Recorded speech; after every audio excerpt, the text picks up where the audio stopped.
Gandang tanghali. At ako'y nandito sa garden, hindi po ako nagdidilig. Hulaan nyo kung anong ginagawa ko. Busy po si nanay sa labada. Ayan, naglalaba po ako, nagkukusot po ako ng mga damit po ng aking nagtatrabaho. Ayan. At dito po ako naglaba kasi para hindi po mainit, kasi mainit po sa banyo, ano?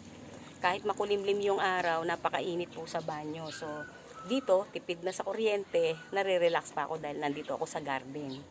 Ayun yung aking orchids. Ayun, no, namumulaklak na po siya. Ayan. Meron na po siyang mga buds. Ayan. Ang ganda ng garden ni nanay. Kaya dito po ako naglaba kasi mapresko po dito at makulimlim po ang araw. Ayan, no. Ayan, ang ganda po ng mga halaman ko. Habang naglalaba ako, siyempre, pinagmamasdan ko yung mga halaman. Ang gaganda po, nakakatuwa. At maaliwalas, mapresko po dito. At wala pong worry na magdudumi ako sa banyo. Hindi na ako maglilinis pagkatapos ko maglaba. Unlike sa banyo, pagkatapos po maglinis, ay maglaba, lilinisin pa yung mga tiles. So dito po, wala. Bubuhos na lang yung tubig at wawalisan lang po yung mga dahon-dahon. Okay na, wala na.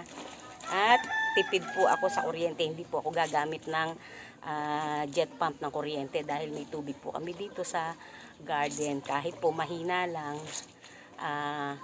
at least tumutulo naman po siya. Basta maghintay lang na mapupuno. Habang pong kukusot ako, meron na pong nakababad po. Ayan. Yun pong aking mga natapos na. Ayan. Nakababad na po sa tubig. Ayan, yung mga puti at saka mga light color ay nakababad na po sa tubig. Ayan.